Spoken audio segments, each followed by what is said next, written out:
അതിവിശിഷ്ടമായ സ്നേഹം എന്ന വിഷയത്തെക്കുറിച്ചാണ് പറഞ്ഞുകൊണ്ടിരിക്കുന്നത്.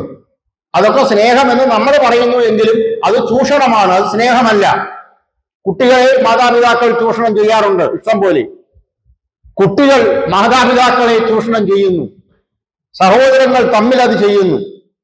അത് ചെയ്യാത്ത ഒരു സ്നേഹബന്ധങ്ങളും ഇല്ല. പക്ഷെ അതുകൊണ്ടാണ് അത് സ്നേഹബന്ധമായി നിലനിൽക്കാത്തത്. വെറും പുറം മോടിയാണ്, കപട സ്നേഹ പ്രകടനമാണ്. നമ്മൾ ആ ഭാഗം വരുന്നുണ്ട്. ഈ ആത്മസ്നേഹം, ഈ സൗഹൃദ സ്നേഹം, സുഹൃത്ത് ബന്ധം ഉള്ള രണ്ടുപേർ തമ്മിലുള്ള സ്നേഹം എന്ന് പറയാമെങ്കിലും അതിനപ്പുറമാണിത്. ഹൃദയങ്ങൾ തമ്മിലാണ് ഇവിടെ കൂട്ടിമുട്ടുന്നത്, മനസ്സുകൾ തമ്മിലല്ല. സൗഹൃദയം എന്ന വാക്കാണ് ആ വാക്ക്. ഹൃദയങ്ങൾ തമ്മിലാണ് അടുക്കുന്നത്, മനസ്സുകൾ തമ്മിൽ അടുക്കുന്നത് ബുദ്ധി ഉള്ള പ്രേമമാണ്. അതിനാണ് ഈ കൊടുക്കൽ വാങ്ങൽ വിഷയം വരുന്നത്. അതുകൊണ്ടാണ് നേരത്തെ നമ്മൾ രണ്ടാമത്തെ തലം മാനസിക തല പ്രേമം എന്ന് പറയാൻ കാരണം. മനസ്സ് എവിടെ വന്നാലും അവിടെ കുഴിഞ്ഞ ബുദ്ധി വരും. നമ്മുടെ എല്ലാവരുടെയും ജീവിതത്തിലുള്ളത് മാനസിക പ്രേമമാണ്, സ്നേഹമാണ്. അതിനവിടെ ഡിമാൻഡ് വരും, ആവശ്യങ്ങൾ വരും. അത് നടപ്പിലാക്കിയില്ലെങ്കിൽ അവിടെ പിണക്കം വരും. ഈ കാമുകന്മാര് തുടക്കത്തിൽ ഏകദേശം ഒരു ദിവ്യ സ്നേഹത്തിൽ തുടങ്ങിയിട്ട് പിന്നെ മുഴുവൻ പോകുന്നത് ഈ ചോദിപ്പും വാങ്ങലും കൊടുക്കലും ഒക്കെ ആയിട്ട് അതൊക്കെ അടിയാവുന്ന അതുകൊണ്ടാണ്. പ്രത്യേകിച്ച് ഈ പ്രേമിക്കുന്നവർ, കാമുകന്മാർ ആരംഭിക്കുന്നത് എന്ത് വളരെ ഭംഗിയായിട്ടാണ്. വാസ്തവത്തിൽ ഒരു ദിവ്യ സ്നേഹം തന്നെയാണ് തുടങ്ങുന്നത്. തുടക്കം മണിക്കൂറുകളെ അത് കാണുള്ളൂ. ഒടുവിൽ ഒരു വലിയ ബുദ്ധിമുട്ടി ധാരാളം കടമ്പകൾ കടന്ന് അവർ വിവാഹം കഴിക്കും.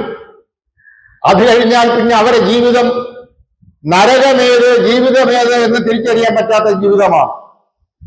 ഏകദേശം ഒരു 80% പ്രേമവിവാഹവും കടുത്ത നരക ജീവിതത്തിലോട്ടാണ് പിന്നെ പോകുന്നത്. കുറച്ചുപേർ അങ്ങനെ അല്ലാതെ വരുന്നുണ്ട്, പക്ഷെ എന്നാലും പൊതുവെ. അപ്പൊ ചോദിക്കാം, പ്രേമവിവാഹം അല്ലാത്ത ജീവിതം, അതും കഥ ഇത് തന്നെ. അതിന് കാരണം അവര് തമ്മിൽ ഒരു സുഹൃത്ത് ബന്ധത്തിലേക്ക്, ഒരു ആത്മസ്നേഹത്തിലേക്ക് അവർ ഉയരുന്നില്ല. ഈ കൊടുക്കൽ വാങ്ങൽ സ്നേഹം, പ്രത്യേകിച്ച് കീഴടക്കലാണ് പ്രധാന ജോലി. രണ്ടുപേർ തമ്മിൽ, ഈ കാമുകനോ ഭാര്യ ഭർത്താവോ ഒക്കെ പോട്ടെ, രണ്ടുപേർ തമ്മിൽ പരിചയപ്പെട്ടാൽ നമ്മുടെ പ്രധാന ജോലി ഒരാൾ മറ്റൊരാളിനെ എങ്ങനെ ചൂഷണം ചെയ്യാം, എങ്ങനെ കീഴടക്കാം എന്നൊരു ശ്രമമാണ് സുഹൃത്തുക്കൾ തമ്മിൽ പോലും ഉള്ളത്. ആര് തമ്മിലും ഈ പ്രശ്നമുണ്ട്. മനുഷ്യന്റെ ഒരു സൈക്കോളജിയാണ് ഈ പരിചയപ്പെടുന്നവരെ ഉപയോഗിക്കാൻ ശ്രമിക്കുക. അത് നമ്മുടെ ഒരു കുബുദ്ധിയുടെ ഭാഗമാണ്. ആ ബുദ്ധി നമ്മൾ ജന്മനാൽ കൊണ്ടുവന്ന് അത് വളർത്തിയെടുത്ത് നമ്മുടെ ജീവിതത്തിലെ എല്ലാ ബന്ധങ്ങളിലും നമ്മൾ ഇത് പ്രയോഗിക്കും. ഗുരു ശിഷ്യന്മാരുടെ ബന്ധങ്ങളിൽ പോലും ശിഷ്യൻ ഗുരുവിനെ മുതലെടുക്കുന്ന എത്രയോ കേസുകൾ. ഗുരു എന്ന് പറഞ്ഞിട്ട് മഠം സ്ഥാപിച്ച്, സന്യാസി മഠം സ്ഥാപിച്ച് ശിഷ്യന്മാരെ മുതലെടുക്കുന്ന എത്രയോ ഗുരുക്കന്മാർ. അവിടെയൊക്കെ അസാധാരണമായ ദിവ്യ പ്രേമവും സ്നേഹവും ഉണ്ടാവേണ്ട സ്ഥലങ്ങളാണ്. എല്ലായിടത്തും പറയുന്നത് സ്നേഹമെന്ന്, പ്രവൃത്തി മുതലെടുപ്പ്, ചൂഷണം. അതെങ്ങനെയാണ് ആത്മസ്നേഹമാകുന്നത്, അതെങ്ങനെയാണ് ദിവ്യ സ്നേഹമാകുന്നത്, അതൊക്കെ പോട്ടെ, അതെങ്ങനെയാണ് സൗഹൃദ സ്നേഹമാകുന്നത്, അതാവാൻ വലിയ പാടാണ്. ഈ സൗഹൃദ സ്നേഹത്തിൽ എപ്പോഴും ശരിയായ ആശയവിനിമയം നടക്കും. പരസ്പരം പറയേണ്ടത് അങ്ങോട്ടും ഇങ്ങോട്ടും പറയും. കമ്മ്യൂണിക്കേഷൻ വളരെ കറക്റ്റായിരിക്കും. വളരെ കുറച്ച് സംസാരിച്ചാലും മതി. പക്ഷേ പറയേണ്ട കാര്യങ്ങൾ പറയുകയും സന്തോഷപൂർവ്വം പെരുമാറുകയും സന്തോഷപൂർവ്വം വാക്കുകൾ കൈമാറുകയും ചെയ്യും. നമ്മളൊന്ന് ചിന്തിച്ചാൽ മനസ്സിലാവും. നമ്മൾ ആരെയും കീഴടക്കാൻ ശ്രമിക്കാതിരുന്നാൽ മതി, നമ്മളാരെയും ചൂഷണം ചെയ്യാതിരുന്നാൽ മതി. നമ്മളും നിന്ന് കൊടുക്കരുത് ഈ പറഞ്ഞ കാര്യങ്ങൾക്ക്. നമ്മളാരെയും കീഴടക്കാനും പാടില്ല, നമ്മൾ മറ്റൊരാളിനെ കീഴടങ്ങാനും പാടില്ല. ഇവിടെ അതല്ല നടക്കുന്നത്. ഇത് രണ്ടും ഇഷ്ടം പോലെ ഇവിടെ നടക്കുന്നു. മുതലെടുക്കുന്നു, ചൂഷണം ചെയ്യുന്നു, കീഴടക്കുന്നു. എയും ബിയും കൂടെ തമ്മിൽ ഈ ഒരു സ്നേഹബന്ധമുണ്ടായാൽ, സഹോദരങ്ങൾ തമ്മിൽ പോലും, മക്കൾ മാതാപിതാക്കളോട് പോലും ഇങ്ങനത്തെ ഒരു അവസ്ഥയിലൊടുവിൽ എത്തിച്ചേരുന്നു. അവിടെ ഒന്നും ദിവ്യ സ്നേഹമോ ആത്മസ്നേഹമോ, ശരിക്കും പറഞ്ഞാൽ സ്നേഹം എന്ന വാക്ക് പോലും ഉപയോഗിക്കാൻ ഒക്കാതെ ഉള്ള അവസ്ഥയിലേക്ക് എത്തുന്നു. കറക്റ്റ് ആശയവിനിമയം നടത്തിക്കഴിഞ്ഞ് സംഘർഷഭരിതമില്ലാതെ പരസ്പരം ഭരിക്കാതെ ഒരു അവസ്ഥയെ വന്നാൽ അങ്ങനെയുള്ള സ്നേഹം രണ്ടുപേരെയും ഒന്നായി തീർക്കും.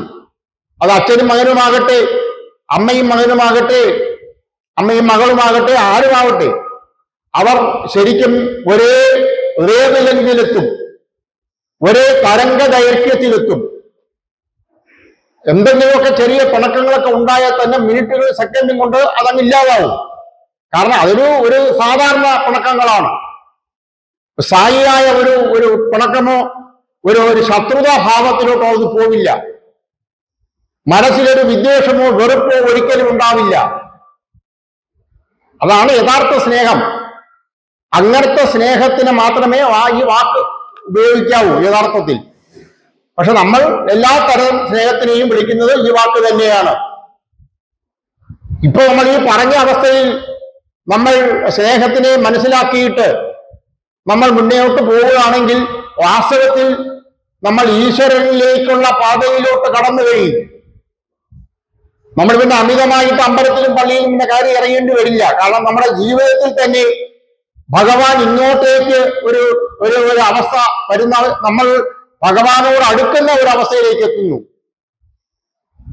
അങ്ങനെ ഒരു അവസ്ഥയിൽ എത്തുമ്പോഴാണ് നമുക്ക് ആൾക്കാരോട് ഇങ്ങനെ കണ്ടീഷൻ പറയാതെ, ആരെയും ഭരിക്കാതെ, ആരെയും കീഴടക്കാതെ, ആരെയും ചൂഷണം ചെയ്യാതെ ഒരു ശരിയായ ഒരു മനോഭാവം, ഒരു അംഗീകാരം നമുക്ക് കൊടുക്കാൻ പറ്റുള്ളൂ. അപ്പൊ നമ്മുടെ മനസ്സ് ശുദ്ധമാവണം, നമ്മുടെ ആത്മാവ് വളരെ ക്ലിയർ ആവണം. ശരിക്കും പറഞ്ഞാൽ ഇതൊക്കെ നടക്കണമെങ്കിൽ നല്ല ഒരു ഈശ്വര വിശ്വാസിയാവണം. ഈശ്വര വിശ്വാസിയായി ഈശ്വരനാമ ജപം നമ്മുടെ സ്വഭാവമാവണം. എന്നാൽ മാത്രമേ നമ്മുടെ മനസ്സ് ശുദ്ധമാവുള്ളൂ. അങ്ങനെ ശുദ്ധമായ ഒരു മനസ്സിന് മാത്രമേ നമ്മൾ ഇപ്പൊ പറഞ്ഞ രീതിയിലുള്ള ഒരു മനോഭാവം ആരോടായാലും കാണിക്കാൻ പറ്റുള്ളൂ. അപ്പോഴാണ് ശരിക്കും പറഞ്ഞാൽ നമ്മുടെ എല്ലാവരിലും ഉള്ളത് തന്നെ ആ ഒറിജിനൽ സ്നേഹം പുറത്തോട്ട് വന്നു തുടങ്ങുള്ളൂ. പക്ഷെ ഈ ഒരു അവസ്ഥയിൽ നമ്മൾ എത്തിച്ചേരണമെങ്കിൽ അതത്ര പെട്ടെന്ന് വരുന്ന കാര്യങ്ങൾ ജന്മാന്തരങ്ങൾ എടുക്കും. അത് മാത്രമല്ല, ഒരു ജന്മത്തിൽ തന്നെ നമ്മൾ തുടങ്ങുമ്പോൾ എന്തായാലും നമുക്ക് വളരെ കുഞ്ഞായിരിക്കുമ്പോൾ നമുക്ക് ആകെ അറിയുന്നതേ ശാരീരിക സ്നേഹമാണ്. കാരണം അമ്മ നമ്മളെ ഇങ്ങനെ കൊണ്ടു നടക്കുകയാണ് ശരീരത്തിനോട് ചേർത്ത് വെച്ച്. അപ്പൊ അമ്മയും കുഞ്ഞും തമ്മിലുള്ള സ്നേഹത്തിൽ ആ കുഞ്ഞിനെ അറിയുന്നത് ശാരീരിക സ്നേഹമാണ്. എപ്പോഴാണോ അമ്മ കുഞ്ഞിനെ തറയിൽ വെക്കുന്നത് അത് കരഞ്ഞ് തുടങ്ങും. എപ്പോഴും അവരെ കയ്യിൽ വെച്ചേക്കണം. അല്ലെങ്കിൽ ആരെങ്കിലും ശരീരത്തിനോട് ചേർത്താണ് നമ്മൾ കുട്ടികളെ വളർത്തിയെടുക്കുന്നത് തന്നെ. കുട്ടിക്ക് ആ അമ്മയുടെ ചൂട്, അല്ലെങ്കിൽ ആരാണോ, അല്ലെങ്കിൽ അമ്മയുടെ ബന്ധുക്കളോ, അല്ലെങ്കിൽ ആരായാലും ആ കുട്ടിയെ മാറോട് ചേർത്ത് വളർത്തിയെടുക്കുന്നതാ. എന്ത് ബുദ്ധിമുട്ടിയാണ് ഒരു കുട്ടിയെ വളർത്തിയെടുക്കുന്നത്. അമ്മയുടെ മുഴുവൻ സ്നേഹവും വാരി കോരി കൊടുത്താണ് ഒരു കുട്ടിയെ വളർത്തിയെടുക്കുന്നത്. അമ്മ അല്ലെങ്കിൽ അമ്മമ്മ അല്ലെങ്കിൽ അതേപോലത്തെ ബന്ധങ്ങൾ, അവരാണ് ആ കുട്ടിയെ വളർത്തിയെടുക്കുന്നത്. കുട്ടിക്കാണെങ്കിൽ അറിയുന്നത് ശാരീരിക സ്നേഹം മാത്രമാണ്. അമ്മ മാനസികവും ആത്മീയവുമായ എല്ലാ സ്നേഹവും കോരിച്ചൊരിഞ്ഞാണ് ഒരു കുട്ടിയെ വളർത്തിയെടുക്കുന്നത്. സ്നേഹം എന്താണെന്ന് അവിടെയാണ് തുടങ്ങുന്നത് തന്നെ. ഗർഭപാത്രത്തിൽ വെച്ചേ തുടങ്ങുന്നു. അത് കുട്ടിക്കാണെങ്കിൽ അത് ആവോളം കിട്ടുന്നുണ്ട്. അവര് 5 വയസ്സ് വരെയൊക്കെ അവന് പൂർണ്ണ സ്നേഹം തന്നെയാണ് അവന് കിട്ടുന്നതും. അവന് അപ്പോൾ വളരെ സന്തോഷവാനുമാണ് ആ പ്രായത്തിൽ. വല്ല ദരിദ്ര കുടുംബത്തിൽപ്പെട്ട് വന്നാൽ ഭക്ഷണത്തിന്റെ കുറവ് എന്നൊക്കെ ഉള്ള അവസ്ഥ അല്ലാതെ സ്നേഹത്തിന് പൊതുവെ അമ്മയിൽ നിന്നുള്ള സ്നേഹത്തിന് ഒരു കുറവും വരാറില്ല. ഈ ലോകത്തിലെ ഏറ്റവും വലിയ ദിവ്യ സ്നേഹം വാസ്തവത്തിൽ അമ്മയുടെ സ്നേഹമാണ്. അമ്മയ്ക്കുണ്ടാവുന്നതാണ് ദിവ്യ സ്നേഹത്തിന്റെ മനുഷ്യ തലത്തിലുള്ള ഭൂമിയിലുള്ള ഉദാഹരണം. അത്രയും സ്നേഹം പിന്നെ ഉണ്ടാവുന്നത് ഗുരുവിന് ശിഷ്യനോടാണ്. അത്രയൊന്നുമല്ല, അതിനേക്കാൾ കൂടിയതാണ്. അത് ദൈവിക പ്രേമമാണ്. ശരിക്കും അമ്മയ്ക്ക് കുഞ്ഞിനോടുള്ള സ്നേഹം ദിവ്യം തന്നെയാണ്, ദിവ്യമാണ്. ഈ ഗുരു ശിഷ്യനോടുള്ളതിന്റെ അത്ര എത്തില്ല എന്നേ ഉള്ളൂ. കാരണം അത് ഈശ്വരനുമായി ബന്ധപ്പെട്ടതും ഇത് മനുഷ്യ തലത്തിലുള്ളതും. എന്നാലും മനുഷ്യ തലത്തിലാണെങ്കിലും മാതാവിന് കുഞ്ഞിനോടുള്ള സ്നേഹത്തിന് അപ്പുറത്തൊരു സ്നേഹം ഈ ഭൂമിയിൽ വേറൊന്നും ഉണ്ടാവില്ല. അപ്പോൾ അവിടെ ശാരീരിക സ്നേഹം കുഞ്ഞനുഭവിക്കുന്നു. അത് കഴിഞ്ഞിട്ട് അവൻ കൗമാരപ്രായത്തിലോട്ട് എത്തിക്കഴിഞ്ഞിട്ട് പക്ക ശാരീരിക പ്രേമത്തിലോട്ട് പോകുന്നു. അത് പിന്നെ കാമുകന്മാർ തമ്മിലുള്ള സ്നേഹമായി മാറുന്നു. അത് കഴിഞ്ഞ് അപ്പോൾ തന്നെ അത് മാനുഷിക സ്നേഹം മാനസിക തലത്തിലെത്തുന്നു. പക്ഷെ എന്ത് പറ്റുന്നു എന്ന് ചോദിച്ചാൽ ഭൂമിയിലെ ഏകദേശം എല്ലാ മനുഷ്യരും മരണം വരെ അവിടെ തന്നെ നിൽക്കുന്നു. അവിടെ നിന്ന് അങ്ങോട്ടും ഇങ്ങോട്ടും താഴോട്ട് പോകണമല്ലാതെ പിന്നെ അനങ്ങുന്നില്ല. ശരീരം മനസ്സ് അവിടെ നിന്ന് കറങ്ങുകയാണ് നമ്മൾ. ശാരീരികമായി കഴിഞ്ഞിട്ട് പിന്നെ മനസ്സ് മാനസിക തലത്തിലുള്ള സ്നേഹം എന്ന ലെവലിൽ നമ്മൾ അവസാനിക്കുന്നു. നമുക്ക് കുറേയേറെ നിയന്ത്രണങ്ങൾ. അപ്പൊ ഈ സമയത്ത് ഈ കുട്ടി യൗവനവും കഴിഞ്ഞ് 30-35 വയസ്സൊക്കെ ആയി, അവന് സ്വന്തമായി ഇൻകം വന്നു, ഉദ്യോഗസ്ഥനായി, സമൂഹത്തിൽ വലിയ അറിയപ്പെടുന്നവനായി, അവൻ ഭാര്യ മക്കൾ വലിയ ഒരു VIP പോലെ ആവുമല്ലോ അവന്റെ സമൂഹത്തിൽ. ആ സമയത്ത് ഇവൻ അങ്ങോട്ട് അധികാരം പ്രയോഗിച്ചു തുടങ്ങും. അത് അവനോ അവളോ ഒരു വിവരവും ഇല്ലാത്ത ജീവിതം. കുട്ടികളെ ഭരിക്കുക, അവരുടെ കീഴിൽ വരുന്ന എല്ലാവരെയും ഭരിക്കുക, ആരെയും ഭരിക്കുക, പിന്നെ എവിടെ ചൂഷണം ചെയ്യാൻ പറ്റുമോ അതെല്ലാം ചെയ്യുക. അങ്ങനെ വരുമ്പോൾ എന്നിട്ട് അതിനെ എല്ലാത്തിനെയും പേര് സ്നേഹം. സ്നേഹം എന്ന പേരിൽ നമ്മൾ എല്ലാം കാട്ടിക്കൂട്ടുന്നു. അത് സ്നേഹം അതിനകത്ത് അടങ്ങുന്നു എങ്കിലും ശരിക്കും പറഞ്ഞാൽ അവിടെ നിന്ന് നമ്മൾ അടുത്ത തരത്തിലോട്ട് പോകേണ്ടിയിരുന്നു. പക്ഷെ നമ്മൾ പോവില്ല, നമുക്കറിയില്ല. നമ്മൾ ധരിക്കുന്നത് ഇത് തന്നെയാണ്. അങ്ങനെയാണ് ഈ വിവാഹം കഴിച്ച കാമുകന്മാരോട് ഭാര്യ ഭർത്താക്കന്മാരായിട്ട്, ഈ ഭാര്യ ഭർത്താക്കന്മാരാകുന്നതിന് മുമ്പ് ഇവര് കാമുകന്മാരായിരിക്കുമ്പോഴേ തുടങ്ങും യുദ്ധം.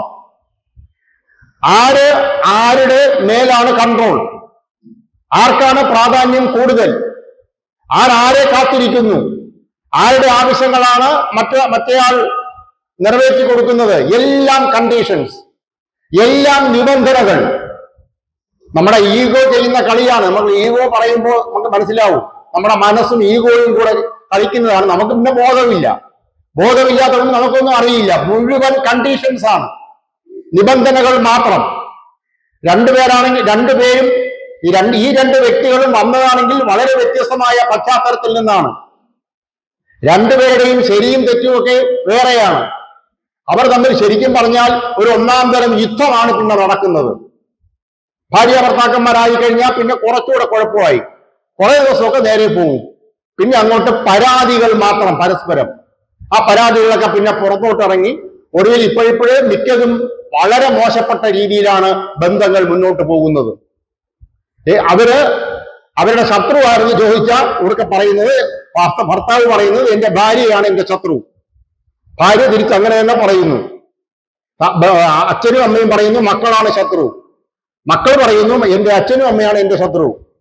സഹോദരൻ പറയുന്നു അവന്റെ സഹോദരിയാണ് ശത്രു. ആലോചിച്ച് നോക്കൂ, ഏറ്റവും നല്ല ബന്ധങ്ങളായി തീരേണ്ടത് ഒരു 50 വയസ്സുകൊണ്ട് എല്ലാവരും നല്ല ഒന്നാം തരം ശത്രുതാ മനോഭാവമുള്ളവരായി തീരുന്നു. കുറച്ചുപേര് കോടതി കയറി ഇറങ്ങുന്നു, കുറച്ചുപേര് പോലീസ് സ്റ്റേഷനിൽ കയറി ഇറങ്ങുന്നു. സ്നേഹം പോകുന്ന പോക്കാണ്. എവിടെ തുടങ്ങിയതാണ്? വളരെ കൊച്ചു കുട്ടികളായിട്ട് വളരെ നല്ല ഒന്നാം തരം നിഷ്കളങ്ക സ്നേഹത്തിൽ തുടങ്ങി ഒടുവിൽ നമ്മൾ എത്തിച്ചേരുന്നത് ഈ അവസ്ഥയിൽ. 1 സെന്റ് ഭൂമിക്കോ അല്ലെങ്കിൽ 1 ലക്ഷം രൂപയ്ക്കോ വേണ്ടി കുത്തിക്കൊല്ലുന്നതിനും കൊല്ലാനും വിഷം കൊടുക്കാനൊന്നും ഒരു മടിയും ആർക്കും ഇല്ല. സ്നേഹമാണ് അതിനൊക്കെ പേര് പറയുന്നത്. എല്ലാം സ്നേഹം തന്നെയാണ്. പക്ഷെ സംഗതി നമ്മൾ നിൽക്കുന്നത് മുഴുവൻ മാനസിക തലത്തിലാണ്. നമ്മൾ ഒരിക്കൽ പോലും ഈശ്വരനെ ആത്മാർത്ഥമായി വിളിക്കുകയോ ഈശ്വരനുമായി ബന്ധപ്പെട്ട കാര്യങ്ങൾ മനസ്സിലാക്കുകയോ ഈശ്വരന്റെ സഹായം തേടുകയോ ഒന്നും ചെയ്യുന്നില്ല. അങ്ങനെ ചെയ്താൽ നമ്മളുടെ അടുത്ത തലത്തിലോട്ട് നമ്മൾ പോലും അറിയാതെ കടന്നു പോകും. നമ്മൾ ഈ ദിവ്യ സ്നേഹം ആത്മസ്നേഹം എന്ന് പറയുന്ന അവസ്ഥയിലോട്ട് നമ്മൾ അറിയാതെ പോകും. ആ ദിവ്യ സ്നേഹവും ആത്മസ്നേഹവും അവിടെ ഇരിക്കട്ടെ, അത് വലിയ വാക്കുകളാണെങ്കിൽ അങ്ങനെ ഇരിക്കട്ടെ. പക്ഷേ ശുദ്ധമായ സൗഹൃദ സ്നേഹത്തിലേക്ക് എത്തും. ഈ കാമുകന്മാര് കാര്യം മനസ്സിലാക്കി ഭാര്യ ഭർത്താക്കന്മാരായതിനു ശേഷം അത് കഴിഞ്ഞിട്ട് അവർ തമ്മിലൊരു സുഹൃത്ത് ബന്ധത്തിലേക്ക് എത്തിയില്ല എങ്കിൽ അവരുടെ ജീവിതത്തിൽ വലിയ കഷ്ടമായി തീരും.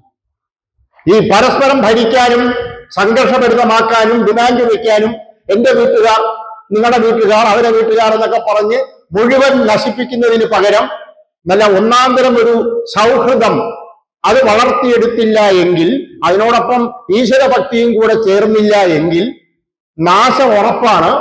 പുറമേ ജീവിതം അടിപൊളിയാണെന്നൊക്കെ തോന്നും, പക്ഷേ നരകം തന്നെയായിരിക്കും ആ വീട്ടിലെ അവസ്ഥ. ഈ ലോകത്ത് ഏകദേശം എവിടെ പോയാലും ഇത് തന്നെയാണ് അവസ്ഥ. അത് ഏത് രാജ്യമാകട്ടെ, അമേരിക്ക ആവട്ടെ, യൂറോപ്പ് ആവട്ടെ, ഇന്ത്യ ആവട്ടെ, ആഫ്രിക്ക ആവട്ടെ, ഇത് തന്നെയാണ് അവസ്ഥ. അതായത് ഈശ്വരനെ വിളിക്കേണ്ട സമയത്ത് നമ്മുടെ ലൈഫിലോട്ട് കൊണ്ടുവരികയും ഭഗവാന്റെ സഹായത്തോടുകൂടി ജീവിതത്തിൽ പഠിക്കുകയും ഈശ്വരന്റെ സഹായത്തോടുകൂടി മനഃശുദ്ധി ഉണ്ടാക്കുകയും നമ്മുടെ സ്നേഹത്തിനെ സൗഹൃദ സ്നേഹത്തിലോട്ട് കൊണ്ടെത്തുകയും ചെയ്തില്ലെങ്കിൽ ശരിക്കും പറഞ്ഞാൽ നമ്മുടെ ജീവിതം പാഴാകും.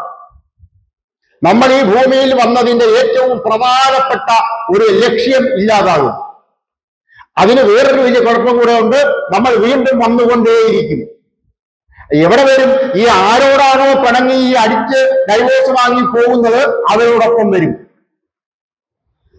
പേടിച്ചുകൊണ്ട അവരോടൊപ്പം വരും. അവരിൽ നിന്ന് തന്നെ നമ്മൾ ഈ പാഠം പഠിക്കണം. നമ്മുടെ ഗ്രൂപ്പ് സോളുകളാണെന്ന് നമ്മൾ ഓർക്കുക. നമ്മളെപ്പോഴും ഏകദേശം എല്ലാവരും ഒരുമിച്ച് ജനിക്കുള്ളൂ. ഇപ്പൊ പരസ്പരം ശത്രുവായാലും മിത്രമായാലും എല്ലാം ഗ്രൂപ്പ് സോളാണ്. ചില ശത്രുക്കളാണ് നമ്മളെ രക്ഷപ്പെടുത്തുന്നത് പോലും. നമ്മൾ പറഞ്ഞിട്ടുണ്ടെന്ന് തോന്നുന്നു എപ്പോഴെങ്കിലും. നമ്മളെ ഏറ്റവും അധികം ബഹുമാനിക്കേണ്ട ഒരു വിഭാഗം നമ്മുടെ ശത്രുക്കളെയാണ്. കാര്യം അവരാണ് നമ്മളെ കൊണ്ട് ഈശ്വരനെ വിളിപ്പിക്കുന്നത് പോലും. അവരാണ് നമ്മുടെ അഹംഭാവം കുറപ്പിക്കുന്നത് പോലും. നമ്മുടെ അടുത്ത് നമ്മുടെ മുഖത്ത് നോക്കി എപ്പോഴും സ്തുതിക്കുന്ന ആള് നമ്മളെ വലിയ ഗുണമൊന്നും ചെയ്തു തരുന്നില്ല. പകരം നീ ആര് എന്ന് ചോദിക്കുന്നവരാണ് നമ്മളെ ഞെട്ടിപ്പിക്കുന്നത്. അങ്ങനെ നീ ആര് എന്ന് നമ്മളോട് ചോദിക്കുന്നവർ നമ്മളെ ഞെട്ടിപ്പിക്കുന്നു. നമ്മുടെ അഹംഭാവം ബലൂൺ പോലെ പൊട്ടുന്നു. അപ്പോഴാണ് നമുക്ക് ഭയങ്കര വിഷമമൊക്കെ വന്ന് ചില ആൾക്കാർ മരിക്കാനൊക്കെ പോകും. കാരണം നമ്മുടെ അഹംഭാവത്തിൽ തൊട്ടാൽ ഭയങ്കര ബുദ്ധിമുട്ടാണ്. അത് വെച്ചാണ് നമ്മൾ ജീവിക്കുന്നത്. ഇല്ലാത്ത ഒരു ലോകം സൃഷ്ടിച്ച് നമ്മൾ ഇങ്ങനെ ജീവിക്കുകയാണ്. അപ്പോഴാണ് ഒരാൾ വന്ന് ചോദിക്കുന്നത്, ഹു ആർ യു? നീ ആരാണ്? നിനക്ക് എന്താണ് വില? അതാണ് ഗുരുക്കന്മാർ അങ്ങനെ ചോദിക്കാൻ കാര്യം. ഗുരുക്കന്മാര് തലയടിച്ച് പൊട്ടിക്കുന്നത് ഇതുകൊണ്ടാണ്, അഹംഭാവം ഇല്ലാതാക്കാനാണ്.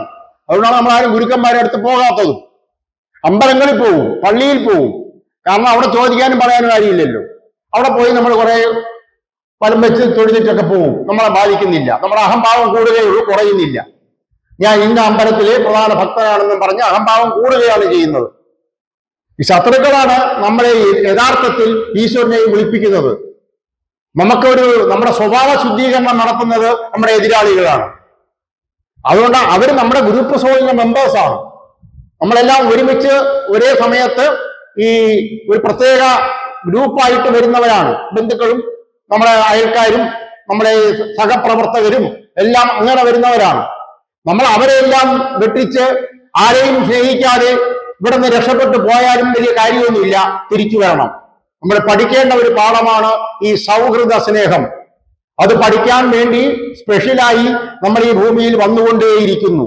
അതുകൊണ്ട് നമ്മൾ തുടങ്ങുന്നത് ശരീര സ്നേഹത്തിൽ. അത് കഴിഞ്ഞ് നമ്മളൊരു 15 വയസ്സോടുകൂടി നമ്മൾ മാനുഷിക സ്നേഹത്തിലോട്ട് കടക്കും. മാനുഷിക സ്നേഹം അല്ലെങ്കിൽ മാനസിക സ്നേഹം, അതിലോട്ട് കടന്നിട്ട് മൂന്നാമത്തെ ഘട്ടത്തിൽ നമ്മൾ എത്തേണ്ടതാണ് ഈ ശുദ്ധമായ സൗഹൃദ സ്നേഹം. അത് എല്ലാവരോടും ഒരേപോലെ ആയിരിക്കും. നമുക്ക് വെറുപ്പും വിദ്വേഷമൊന്നും ഉണ്ടാവില്ല. നമ്മുടെ എതിരാളികളോട് പോലും നമ്മൾ സ്നേഹമൊന്നും പ്രകടിപ്പിക്കേണ്ട കാര്യമില്ല. പക്ഷെ നമ്മൾ അവരെ ഉപദ്രവിക്കാൻ പോവില്ല. അവരെ നാശം കാണാൻ വേണ്ടി നമ്മൾ ഈശ്വരനോട് പ്രാർത്ഥിക്കില്ല. നമ്മൾ അവരെ ഉപദ്രവിക്കാനും ശല്യപ്പെടുത്താനും പോവില്ല. നമ്മൾക്ക് അവരുമായി ഒരു യോജിപ്പ് ഉണ്ടാവില്ല എന്നേ ഉള്ളൂ. പക്ഷെ നമ്മൾ മനുഷ്യ സ്നേഹത്തിലാണ് നിൽക്കുന്നതെങ്കിൽ നമ്മുടെ എതിരാളികളോട് നമുക്ക് ഭയങ്കരമായ വെറുപ്പായിരിക്കും, വലിയ വിദ്വേഷമായിരിക്കും. അവരുടെ മരണവും അവരുടെ നാശവുമാണ് നമ്മുടെ ഒരു സന്തോഷമായി തീരുക. ആ അവസ്ഥ മാറിയിട്ട് നമ്മൾ ഈ പറയുന്ന ഒരു ആത്മസ്നേഹത്തിലോട്ട് എത്തിക്കഴിഞ്ഞാൽ, നമുക്ക് എല്ലാവരോടും ആത്മസ്നേഹമൊന്നും പറ്റില്ല. വീട്ടുകാരോടും ബന്ധുക്കളോട് സുഹൃത്തുക്കളോട് അങ്ങനെ കുറെ ആൾക്കാരോട്. പക്ഷേ സംഭവിക്കുന്നത് ക്രമേണ നമുക്ക് എല്ലാവരോടും സ്നേഹമായി മാറും. നമ്മൾ ഒരാളിനെ കണ്ടിട്ടുണ്ട്, അങ്ങനെ ഒരാളിനെ. ആരും നിങ്ങൾക്കറിയാമല്ലോ. ഒരാള് നമ്മളിവിടെ കണ്ടതാണ്, ഇപ്പൊ ഇവിടെ ഇല്ലെങ്കിലും എല്ലാവരോടും ഒരേ സ്നേഹമായിരുന്നു. അത് ശത്രുവെന്നോ മിത്രമെന്നോ ഉണ്ടായിരുന്നില്ല. അതിന്റെ വളരെ ഉയർന്ന നിലവാരമാണ്. നമ്മൾ അങ്ങനെ ആ ലെവലിലോട്ട് പോകുന്ന കാര്യമില്ല. പകരം ആരോടും പക ഉണ്ടാവാതിരിക്കുക, ആരോടും പ്രതികാര മനോഭാവം ഉണ്ടാവാതിരിക്കുക, ആത്മസ്നേഹം ഉണ്ടാവുക. അതായത് സ്നേഹം ആത്മാർത്ഥമായി ആയിരിക്കുക ആരോടായാലും. അത് മോനോടോ മോളോടോ സഹോദരനോടോ സഹോദരിയോടോ ഭാര്യയോടോ ഭർത്താവിനോടോ ആരോടായാലും അതിനകത്തൊരു കബളിപ്പിക്കൽ ഉണ്ടാവാതിരിക്കുക. നിഷ്കളങ്കമായ ഒരു അവസ്ഥ ഉണ്ടാവണം എന്നേ ഉള്ളൂ. ഇതിന് വലിയ പാടെന്നുള്ളതല്ല. നമ്മളൊന്ന് ശ്രദ്ധിച്ചാൽ നമുക്കതങ്ങനെ ആവാം. പക്ഷെ നമ്മൾ പെട്ടെന്ന് സ്വയം ആവാൻ പറ്റുന്നതല്ല. അത് ഈ ഘട്ടം ഘട്ടമായി ആവുന്നതാണ്. ഇതിന്റെ ഏറ്റവും അടിസ്ഥാനം എന്ന് പറയുന്നത് ഈശ്വര നാമജപമാണ്. ഭഗവാന്റെ ഇടപെടലിലാണ് നമ്മളുടെ സ്വഭാവം ഇങ്ങനെ ഒരു നിഷ്കളങ്ക സ്നേഹത്തിലേക്ക് നമ്മളെ എത്തിക്കുന്നത്. നമ്മൾ ആദ്യത്തെ 2 ഘട്ടത്തിലൂടെ കടന്നു വരുന്നവർക്ക് 3ാമത്തെ ഘട്ടത്തിൽ എത്താൻ പറ്റുള്ളൂ. 3 ഘട്ടമേ ഇവിടെ ഉള്ളൂ. 3ാമത്തെ ഘട്ടത്തിൽ നമ്മളെ ഇവിടുന്ന് തിരിച്ചു പോകേണ്ട സമയമാവും. നമുക്ക് എല്ലാവരോടും ഒരു പ്രത്യേക സ്നേഹം, അമിതമായ സ്നേഹം ആരോടും ഉണ്ടാവില്ല.